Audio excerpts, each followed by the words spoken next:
সুমাইয়া, আহ, আপনি কাইন্ডলি কোয়েশ্চেনটা পড়বেন। কি দেওয়া আছে এখানে একটু দেখেন। শুরুতে স্টেটমেন্টটা পড়েন, তারপর Spoken is যেটা the best instruction. method of communication. Okay. Sir, spoken is the best method of communication. To what extent do you agree or disagree?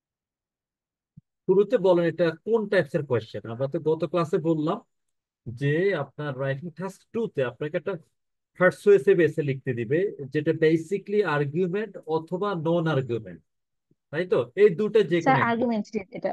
তার মধ্যে এক্সামে আর্গুমেন্টটাই বেশি থাকে, বলেছিলাম যে অ্যারাউন্ড 90% কেস। তার মানে আপনি ধরে নিতে পারেন যে মাসের জন্য 4টা 5টা পরীক্ষা হয়, তার মধ্যে বলতে গেলে আপনার থ্রি ফোর, ওকে, থ্রি, আমি বলবো যে ওয়ান টু ফিট, বলবো যে 90%, অর্থাৎ আপনার যদি 10টা পরীক্ষা হয় তার মধ্যে 8টা বা 9টাতেই থাকে কি আর্গুমেন্টেটিভ কোয়েশ্চেন। ঠিক আছে? বা যদি 10টা পরীক্ষা তাহলে বলবো যে 8/10 or 9/10, সে যাই হোক। এই যে জি স্টেটমেন্টটা, স্যার। এটা বোঝাটা সবচাইতে জরুরি। আমি রিপিট করি, আপনাদের কাজ হবে আগে আপনি আপনাকে যে স্টেটমেন্টটা দিবে সেটা ভালো করে পড়বেন, যতক্ষণ পর্যন্ত আপনার বেসিক যে কথাটা অর্থাৎ মেইন টপিকটা আইডেন্টিফাই করতে না পারেন আপনি পড়বেন। যে জন্য আমরা গত ক্লাসে শিখেছিলাম how to make a strong plan to start strong your IELTS writing task 2 এসে। ওইটার পরে আমরা চলে আসবো যে আমার কি ইনস্ট্রাকশন দিয়েছে, সেটা অনুযায়ী আমি ডিসাইড করবো প্রথমত এটা আর্গুমেন্টেটিভ নাকি নন আর্গুমেন্টেটিভ। আর্গুমেন্টেটিভ হলে আমি কোন দিকে যাবো, যেমন এটার ক্ষেত্রে অ্যাগ্রি অর ডিসঅ্যাগ্রি। বাট ছোট্ট একটা ইস্যু দিল, টু হোয়াট এক্সটেন্ট। আমাকে একটু বলবেন টু হোয়াট এক্সটেন্ট এটা নিয়ে আপনাদের কোনো কনফিউশন আছে কিনা। What does it mean, to what extent? এটার মানে টু হোয়াট এক্সটেন্ট আমরা গত ক্লাসে শিখেছিলাম। সবাই বলেন টু হোয়াট এক্সটেন্ট এটার মানে কি। স্যার, টু হোয়াট এক্সটেন্ট মানে হচ্ছে যে আমরা কতদূর এই বক্তব্যের সাথে হচ্ছে এগ্রি অর ডিসএগ্রি। সো আমরা শুরু করার সময় এখানে টোটালি, কমপ্লিটলি, পার্শিয়ালি, পার্শিয়ালিটা স্যার আপনি বলেছিলেন যে হুম হুম। সবসময় ইউজ না করতে, হ্যাঁ, আমরা টোটালি, আমরা কমপ্লিটলি এগুলো অ্যাভয়েড হচ্ছে করবো, ওয়ার্ড ইউজ হ্যাঁ। করতে। হুম হুম। জি স্যার। হয় কি, আপনি পার্শালি আপনি করবেন না, বা আমি আপনি নিরুৎসাহিত করার পিছনে লজিক হলো, সেক্ষেত্রে আমরা তো 4 প্যারাগ্রাফ, আপনি 5 প্যারাগ্রাফস এসে হয়তো করতে পারেন, বা 4 প্যারাগ্রাফসও আপনি রাখতে পারেন। হাউএভার এক্ষেত্রে আপনাকে কিন্তু ডিসিশন দিতে হবে, বা ডিসিশন নেওয়াটা কঠিন হয়। আর যদি আপনি স্ট্রংলি একটাতে থাকেন, ইদার এগ্রি অর ডিসএগ্রি, তখন আপনার ডিসিশন নেওয়াটা সহজ হয়, এবং আপনি আপনার লজিকটাকে স্ট্রংলি প্রুভ করতে পারেন, যাতে করে আপনার অফ টপিকে যাওয়ার কোনো সুযোগ থাকে না, এবং এক্সামিনে যেটা চাইছে সেভাবে প্রুভ করতে পারবেন এবং আপনি ডিজায়ার ব্যান্ড স্কোর পাবেন। আচ্ছা, আমরা যে স্টেপগুলো শিখেছিলাম সেই স্টেপগুলো এই এস এর মধ্যে দিয়ে আমি পুনরায় রিপিট করব। সেটা হলো যে কিসের মাধ্যমে আপনার মনে করে দেখেন, বললাম যে আমরা শুরু হয় প্ল্যানিং এর দ্বারা। প্ল্যানিং এর জন্য আমরা ভালো একটা সময় বরাদ্দ করব, যেটা 5 থেকে 7 মিনিট বা 10 মিনিটও হতে পারে, 5, 7 or 10 মিনিটস। এই কাজটা আমরা এখন করবো। এটা আরো কম বেশি লাগতে পারে। অনেক সময় হয় কি, কোশ্চেনটা আপনি একবার পড়ে ধরে ফেললে বা 2 3বার পড়ার পর আপনি কি মেন টপিকটাকে আইডেন্টিফাই করে ফেলতে পারলেন, এবং আপনার ইনস্ট্রাকশনটা পড়ে আপনি ডিসিশন নেওয়াটা আপনার সহজ হয়ে যায়। সেই ক্ষেত্রে কি এসে লেখার জন্য আপনার প্ল্যানিং এর উপর কম সময় দিতে হয়, যেমন 2 3 মিনিটে হয়ে যায়। বাট আপনি চিন্তা করবেন যে আমার যতক্ষণ পর্যন্ত আমি ডিসিশন নিতে না পারবো, অর্থাৎ আমি কোয়েশ্চেন বুঝে ক্লিয়ার হচ্ছি না এবং আমি কি নিয়ে লিখবো, আমি ডিসিশন নিতে না পারবো, আমি লিখতে যাব না। সো আমার প্ল্যানিংটা স্ট্রং হইতে হবে। সো লেট মি রিপিট, আমার প্রথম যে স্টেপসটা সেটা হচ্ছে যে read the statement very carefully.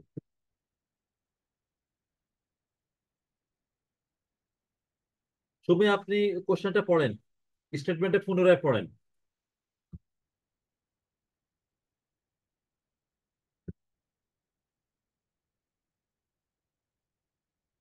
বললো যে read the statement very carefully and identify the main main topic. হ্যাঁ, রিপিট করেন। topic. কাজী মোমেনা, Sir, হ্যাঁ।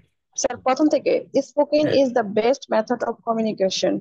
To আচ্ছা, what তাহলে extent আমি do কি you করলাম, agree or ওয়েট করেন। disagree? Read the sir. Statement very carefully, এই স্টেটমেন্টটাকে আপনি খুব যত্ন করে পড়বেন এবং এখান থেকে মেইন টপিকটাকে স্যার আইডেন্টিফাই করবেন। এটা পড়ে আপনি বুঝছেন কিনা, এই যে উপরে যে স্টেটমেন্টটা পড়ছেন এটা আপনি ক্লিয়ারলি বুঝছেন কিনা বলেন তো।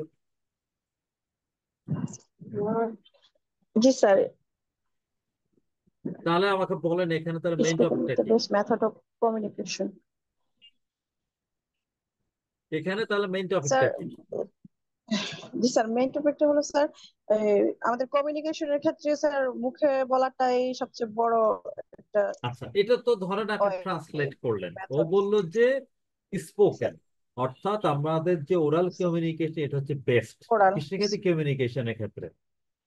পরে গিয়ে বললো তুমি এটার সাথে কতটুকু এগ্রি করো বা ডিসএগ্রি করো, আপনি আপনার মতো করে পুরোপুরি একমত হতে পারেন বা দ্বিমত হতে পারেন, হাউএভার আপনি আগে খেয়াল করেন সে মূলত কথা বলছে স্পোকেন, সরি কমিউনিকেশন থেকে নিয়ে।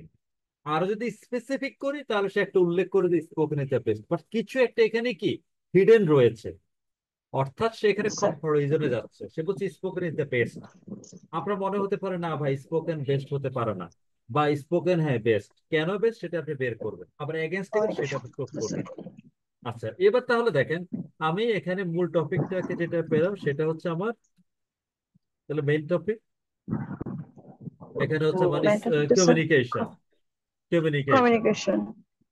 কমিউনিকেশনটা যখন আপনি বলবেন আপনার ভিতরে দুটো ওয়ার্ড কাজ করবে, একটা হচ্ছে দেখবেন যে স্পোকেন, আরেকটা আসতে পারে ভার্সেস রিটেন। একটু খেয়াল করে দেখেন, তাই না? আপনি লিখেও কি, যেমন আপনার একজনের সাথে যোগাযোগ করা খুব দরকার, খুবই প্রয়োজন, এখন আপনি ওনাকে এই মুহূর্তে উনি মিটিং আছে, খুব জরুরি কাজে ব্যস্ত, অনেক পাচ্ছেন না, তখন আপনি কি করবেন, রিটেন কমিউনিকেশন, কিভাবে একটা টেক্সট তাকে আপনি পাঠিয়ে দিবেন, ইট মিনস রিটেন কমিউনিকেশন। অথবা দেখা গেল যে এমন এমন ইস্যু রয়েছে যেগুলি স্পোকের মাধ্যমে হয় না, আপনার রিটেন কমিউনিকেশনের মাধ্যমে কি পসিবল। আবার এই মুহূর্তে একটা ইনফরমেশন কি আপনার বাসায় একটা বিষয়ে তথ্য পৌঁছাতে হবে, সেখানে আপনি একটা ইমেল লিখবেন বা এই করবেন, অনেক টাইম কনসিউমিং, সেক্ষেত্রে কি আপনি স্পোকেনের মাধ্যমে কি আপনি চালাতে পারেন।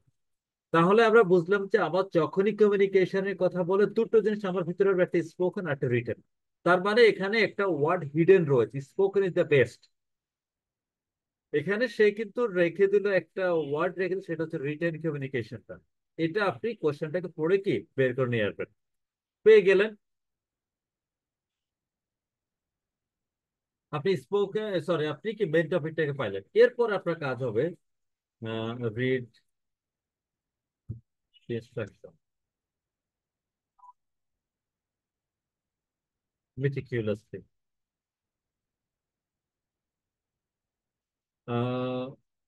সময় পড়াতে কি লিখছি, sir read the instructions meticulously. কোনটা ইনস্ট্রাকশন দেখেন তো, to what extent do you agree disagree, তারপর পড়েন তো এটা একটু রিপিট করেন। To what extent do you agree or disagree, আচ্ছা ইট মানে how doesn't much. How much, yes, কতটুকু, এটাকে তো আমরা 10%, 20, 70, 30, 40, 50, এটা দিয়ে তো আমরা এখানে কি করতে পারছি না, এটা প্রুভ করতে পারছি না, আমরা কি স্পেসিফিক ওয়ার্ড দেব, সেই ক্ষেত্রে আমরা এই ওয়ার্ড গুলো ইউজ করতে পারি। সেটা আবার এসের ধরন অনুযায়ী বা নেচার অনুযায়ী আমি ওয়ার্ড গুলো নেব, যেটা ফিট হয়।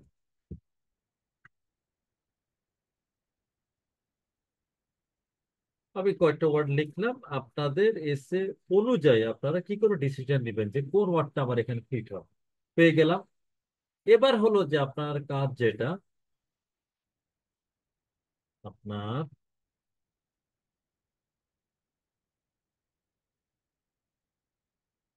আপনি এই কয়টা কাজ করবেন, আপনি স্টেটমেন্টে পড়বেন, মেইন টপিকটাকে আইডেন্টিফাই করবেন, এই মেইন টপিকটাকে আইডেন্টিফাই করা যায় আপনার কোশ্চেনটাকে প্যারাফ্রেজ করতে পারেন, প্যারাফ্রেজ করলে দেখবেন যে মেইন টপিকটা আইডেন্টিফাই করা খুব সহজ হয়ে যায়। অনেকে দেখবেন যে বলে যে আপনি যদি ইন্ট্রোডাকশনটা লিখতেছেন শুধু কোশ্চেনটাকে প্যারাফ্রেজ করে দেন, হয় কি কোশ্চেনটাকে প্যারাফ্রেজ করলে আপনার একটা স্ট্রং ইন্ট্রোডাকশন হয় না, আপনার গোল যদি 5, 5.5 বা ম্যাক্সিমাম 6 হয়, সেক্ষেত্রে আপনি করতে পারেন নিজের মন মতো করে ওই সেম কথাটাকে ভিন্নভাবে রিপিট করলেন, করে একটা ইনডিরেক্ট একটা থিসিস দিয়ে দিলেন, সেটা আপনি করতে পারেন। বাট আমরা একটু বেটার ওয়েতে লেখার চেষ্টা করব। যখন আপনি নোটসটাকে দিবেন, নোটস নেওয়ার পরে আপনি ওই তিনটে ওয়ার্ড এখানে নিয়ে আসবেন, যাওয়ার সে বলে কমিউনিকেশন, কমিউনিকেশন দুটো হাত আমি পেলাম, একটা স্পোকেন আরেকটা হচ্ছে আবার এখানে রিটেন। দেখেন আমরা দুটো নিয়ে কাজ করতেছি। এখন স্পোকেন বেস্ট নাকি রিটেন বেস্ট, আপনি আপনার মতো করে কি এখানে কি করবেন, এখানে লজিক বের করবেন। ধরুন একজন বলছে স্পোকেন, একজন বলছে রিটেন, বা অন্য কোনো কিছু যদি থাকে, রিয়েল লিখতে হবে খাতা এইভাবে কি আপনি ওই যে কোশ্চেন এইভাবে একটা নোট নিয়ে নেবেন। আচ্ছা আমাকে আপনারা স্যার বলেন। হুম, বলেন। স্যার স্যার আমি এখানে তো বলছি স্পোকেন, এখন যদি হুম, আমি রিটেন দিয়ে লিখি তাহলে এটা আমার আর্গুমেন্টে চলে যায় না স্যার? আপনি যেটাতেই থাকেন ধরেন ওর সাথে আপনি এগ্রি করতে পারেন, আপনার মনে হচ্ছে স্পোকেনটা বেস্ট, আপনার কাছে ইনাফ ইনফরমেশন আছে, আপনি স্পোকেন ইজ দ্য বেস্ট থাকেন।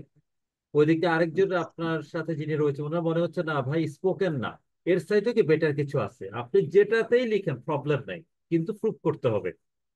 আমি রিপিট করি, আপনি এগ্রি করেন বা ডিসএগ্রি করেন সেটা বিষয় না, বিষয় হচ্ছে তথ্য ঠিক আছে কিনা, অন টপিক আপনি লিখছেন কিনা, ডেটা ঠিক আছে কিনা। ক্লিয়ার? দেখেন আমরা এখন প্রুভ করবো। আপনার বলেন তো, আপনার যদি মনে স্পোকেনটা বেস্ট, স্পোকেনটা কেন বেস্ট বলেন তো? স্পোকেন বেস্ট হওয়ার কারণটা কি, বা রিটেনটা বেস্ট হওয়ার কারণটা কি, বা স্পোকেনটা বেস্ট নয় কেন বেস্ট নয়, আপনাদের কাছে কি তথ্য আছে বলেন। স্যার স্পোকেনের যদি পক্ষে বলতে যাই তাহলে হুম। বলবো হচ্ছে যে এটাতে আমরা মানে এক্সপ্রেস করাটা বেটার, বইতে আমার ফ্রিডম হুম, মানে এক্সপ্রেশনসটা বেটার আসে। আপনি এক্সপ্রেস বলতে পারেন যে যখন করি এটা আমাদের হচ্ছে এক্সপ্রেশনসটা ফ্লেক্সিবল, বেটার আসে। এটা খুবই ফ্লেক্সিবল, যে ফ্লেক্সিবল। কোনো সিচুয়েশনে আপনাকে অনেক কিছু ভাবতে হয় না, আপনি কি খুব ফ্লেক্সিবিলিটির সহিত আপনি কাজ করেন। আরো বলতে পারেন যে রিয়েল টাইম ইম্প্যাক্ট, অথবা আপনি বলতে পারেন যে ইমিডিয়েট অ্যাকশন, কিভাবে হয় সেটা নিয়েও কি আমরা কথা বলবো। আচ্ছা এখন একজনের মনে হচ্ছে না ভাই রিটেনটা বেস্ট, আপনি ওটার জন্য ডেটা নিয়ে রাখবেন, তাহলে আপনি এসে লেখাটা সহজ হবে। এখন রিটেনটা বেস্ট হতে পারে, কেন রিটেনটা বেস্ট, নিজে নিজে একটু চিন্তা করেন। আপনারা ধরেন এই যে ক্লাসে স্যার জয়েন এই করলেন। রিটেনের প্রুফ হুম। থাকে। হ্যাঁ প্রুফ থাকে, মানে তাহলে আপনি রিটেনের কিভাবে ক্ষেত্রে বলতে যেটা আমরা পারেন? লিখে সেটা একটা হুম প্রুফ হুম। থাকে আর কি। তার মানে এটাকে আপনি এভাবে বলতে পারেন না যে পার্মানেন্ট, পার্মানেন্ট। তাই না? আপনার খাতায় আপনি একটা কিছু রাখলেন, খাতায় লিখলেন, খাতা তো রয়ে গেছে, ইটস পার্মানেন্ট। বাট আপনি ক্লাসে শুনলেন, টিচার কথা বললেন, আপনি কথা বললেন, এটা কিন্তু ট্রানজিয়েন্ট। তার মানে স্পোকেন আপনি এগেনস্টে যখন যান তখন এখানে আপনি কারেক্টটা এর এগেনস্টে গিয়ে আপনি কি ডেটা রাখতে ট্রানজিয়েন্ট। দেখেন এটা কিন্তু এখন এগেনস্টে চলে গেল, দেখেন ট্রানজিয়েন্ট, অথবা আপনি বলতে পারেন যে টেম্পোরারি। মানে লজিক, লজিক রাখবেন, আপনি চিন্তা করলে যে সুইচ এটা পেলেন আপনি পার্মানেন্ট বললেন, এর সাথে এর অপোজিট আপনি টেম্পোরারি পেলেন। আচ্ছা রিটার্নটা আর কি কারণে বেস্ট হতে পারে? স্যার আরো এডিটেবল। বেশি গোছায় জিনিসটা করা যায়, হ্যাঁ। হ্যাঁ এটাকে এডিটেবল, তার মানে এডিটেবল। এক শব্দ নিয়ে আসবে, এটা কি এডিটেবল, আপনি এডিট করতে পারেন। আপনি কি করে একটা ইমেল লিখলেন, ইমেলটা সাবমিট করার বা সেন্ড করার আগে মনে হলো এখানে মনে একটু এডিট করা দরকার, এই এডিটেবল। এটা কোন কোন ক্ষেত্রে পসিবল, রিটার্নের ক্ষেত্রে, বাট স্পোকেন তো you have already deliver the word, it's not impossible to get back okay to your previous activities. এক্ষেত্রে রিটার্নটা কি আমরা দুটো ডেটা রাখলে পারমানেন্ট এডিটেবল। আপনি দুটো আইডিয়া নিতে পারলেই না, অনেক বেশি আইডিয়া নিবেন কিন্তু ওইটাকে ভাঙতে পারবেন না, প্রুভ করতে পারবেন না। তো সবসময় সিম্পল আইডিয়াতে থাকবেন। এখন দেখেন আপনি প্রিপেয়ার্ড হয়ে গেলেন, প্ল্যান করলেন, প্ল্যানিং এর মাধ্যমে কি সব কিছু আপনি তৈরি করে ফেললেন, এবার আপনি লেখার জন্য প্রস্তুত। আপনার প্রথম কাজ এটা ইন্ট্রোডাক্টরি প্যারাগ্রাফ, এটা দিয়ে আপনার লেখা শুরু হবে। গতদিন বলেছিলাম যে আমরা ইন্ট্রোডাক্টরি প্যারাগ্রাফটা লেখার ক্ষেত্রে 50 থেকে 70টা ওয়ার্ড আমরা ইউজ করবো, কম বেশি হতে পারে। এই ইন্ট্রো লেখার ক্ষেত্রে আমি তিনটা বিষয়ের উপর মনোনিবেশ করবো। নাম্বার ওয়ান যেটা, সেটা হচ্ছে আমার introduce the main topic.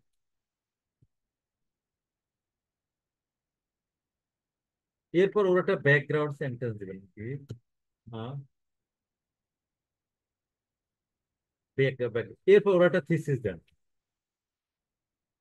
Thesis. Thesis আপনার চেষ্টা করবেন ডিরেক্ট থিসিস, এটা গত ক্লাসে বলেছিলাম, এবং এর পিছনে অনেকগুলো রিজন রয়েছে। ডিরেক্ট থিসিসে লিখলে হবে কি, আপনি অন টপিকে থাকবেন, আপনি যেটা নিয়ে লিখতে যাচ্ছেন সেটাতে আপনি থাকবেন, আপনার ডিরেইলড হওয়ার পসিবিলিটিটা কম। এখন দেখেন আপনি মোটামুটি প্রিপেয়ার্ড, আপনি কি লিখবেন কিভাবে লিখবেন। আসেন আমরা মূল টপিকটাকে ইন্ট্রোডিউস, এখন যে এই কথা লিখতে ঠিক এক্সামে আপনি এইভাবে যাবেন। তাহলে আমার কি মেন টপিকটা ছিল কমিউনিকেশন। আপনি শুরুতে কমিউনিকেশন কি জিনিসটা এটা আপনি একটু ইন্ট্রোডিউস করিয়ে দেন। আপনি বলতে পারেন যে ইন্ডিভিজুয়ালস, অর্থাৎ পিপল না বলে ইন্ডিভিজুয়ালস বলবেন, communicate with others in order to exchange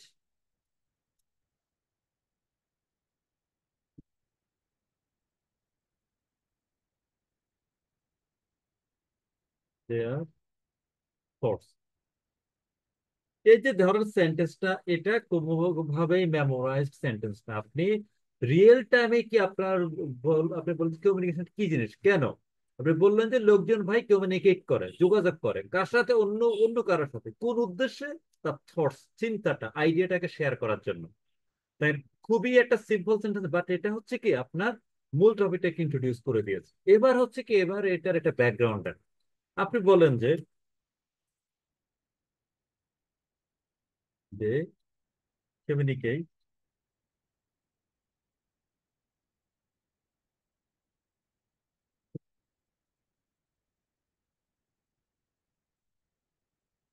communicate ওয়ার্ডটা আমরা লিখে, যেটা আমরা রিপিট না করি, for communication,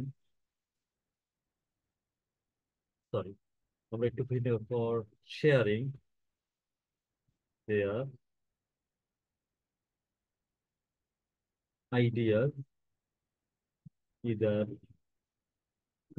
they speak or they write. আপনি বললেন যে এই যে তারা তাদের আইডিয়াটা শেয়ার করতেছে, এটা হয় তারা কথা বলার মাধ্যমে শেয়ার, কথা কিছু লেখার মাধ্যমে। এবার হচ্ছে কি আপনি থিসিসে চলে যান। তার আগে আপনাদেরকে বলে রাখি থিসিসটা কি জিনিস। থিসিস এই এস এর ক্ষেত্রে আমরা বলছি এটি যে বেসিকলি ইউর গোলস, আপনার গোল বা আপনার পুরো এস এর কি লিখতে যাচ্ছেন, আপনার এইমটা কি, এই এইমটা আপনি এখানে তুলে ধরবেন। এইম বলতে আপনি বোর্ডে কি লিখবেন, এসে আপনি কি লিখতে যাচ্ছেন ওই সম্পর্কে একটা মেসেজ দিয়ে যাবেন। তা আপনি বলতে পারেন যে আপনি এখানে তো কি করলেন, আইডিয়া নিয়ে রাখলেন অলরেডি, এই যে ইনফরমেশন নিয়ে রাখলেন। এখন হলো কি আপনার ডিসিশন নেওয়ার বিষয়, আপনি কি স্পোকেনে থাকবেন নাকি রিটেনে থাকবেন। আপনি বলতে পারেন যে এখানের মধ্যে along with, বা একটু ভিন্ন করে লিখে, despite having importance uh, oral communication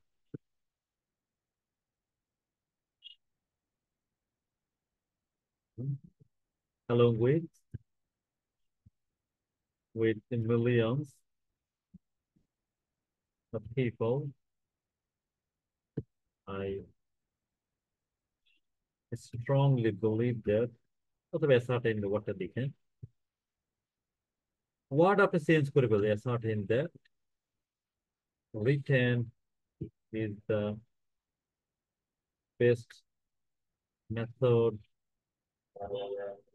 of communication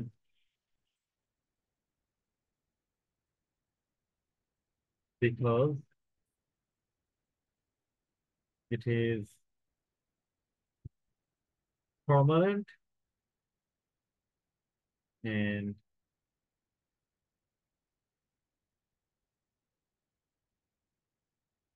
because it's permanent and editable.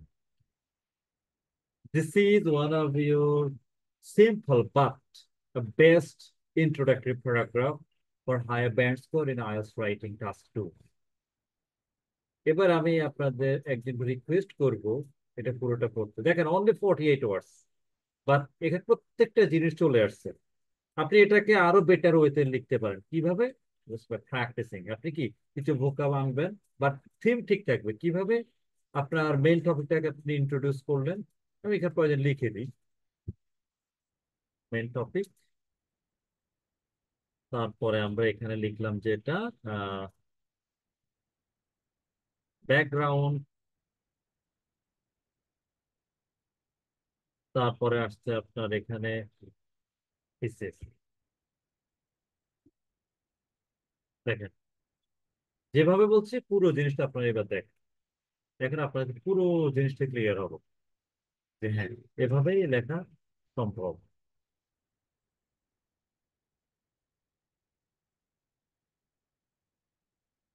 সময় পড়েন এটা,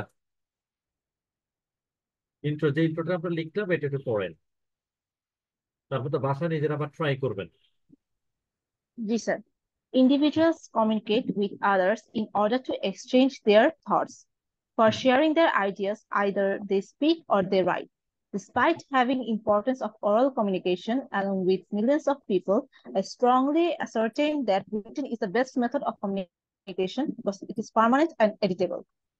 দেখেন এর চাইতে তো আসলে সহজ করে হায়ার ব্যান্ড স্কোরের জন্য লেখাটা বলবো যে quite impossible, not quite possible. আপনি হলো সিম্পল আইডিয়া দিয়ে লিখবেন, বাট মেসেজটা ক্লিয়ার করবেন, আপনি কি লিখতে চাচ্ছেন, কোথায় লিখতে চাচ্ছেন। এখানে আপনার পুরো এসেতে বডি ওয়ানে থাকবে পার্মানেন্ট নিয়ে, আমি দাগ দিচ্ছি এখানে আইডিয়া ওয়ান, যেটা আমরা বডি ওয়ানে লিখবো,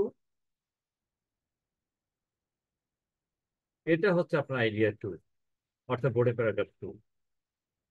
আমি একটু আইডিয়া দিচ্ছি আপনারা আসলে কি করবেন, খেয়াল করেন।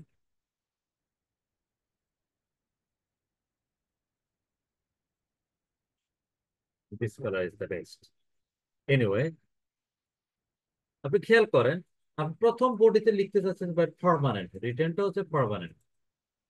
এটা কিভাবে আপনি প্রুভ করবেন, আপনারা একটুখানি খেয়াল করেন যে holy book Quran, okay, even or the holy book Bible, so many years back, okay, it has come to human being.